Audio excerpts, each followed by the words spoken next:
brought to you by Silver Pumps and Motors. Top quality और consistent performance के लिए सिर्फ सिल्वर पंप्स नाम याद रखना. మాజీ సీఎంపై ఈడీ దాడులు చేస్తోంది. మాజీ సీఎం అలానే ఆయన కుమారుడి ఇళ్లపై ఈడీ సోదాలు కొనసాగుతున్నాయి. ఉదయం 7 గంటల నుంచి ఛత్తీస్గఢ్ నుండి మనకి బ్రేకింగ్ న్యూస్ అందుతోంది. కాంగ్రెస్ జాతీయ ప్రధాన కార్యదర్శి ఛత్తీస్గఢ్ మాజీ సీఎం భూపేష్ బఘేల్ పై ఈడీ దాడులు చేస్తోంది. భిలాయ్లోని బఘేల్ ఇంట్లో ఈడీ సోదాలు కొనసాగుతున్నాయి. ఈ ఉదయం 7 గంటల నుండి సోదాలు ప్రారంభించారు.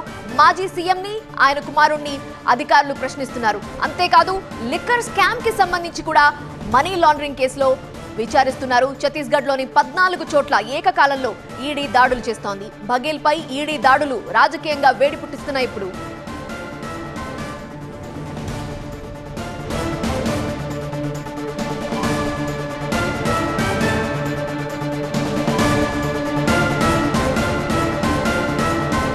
ఛత్తీస్గఢ్లోని దుర్గ్లో ఉన్న భూపేష్ బఘేల్ కుమారుడి ఇంట్లో కూడా ఈడీ దాడులు కొనసాగుతున్నాయి. ఈ దాడుల్ని నిరసిస్తూ స్థానిక కాంగ్రెస్ కార్యకర్తలు ఆందోళన చేపట్టారు.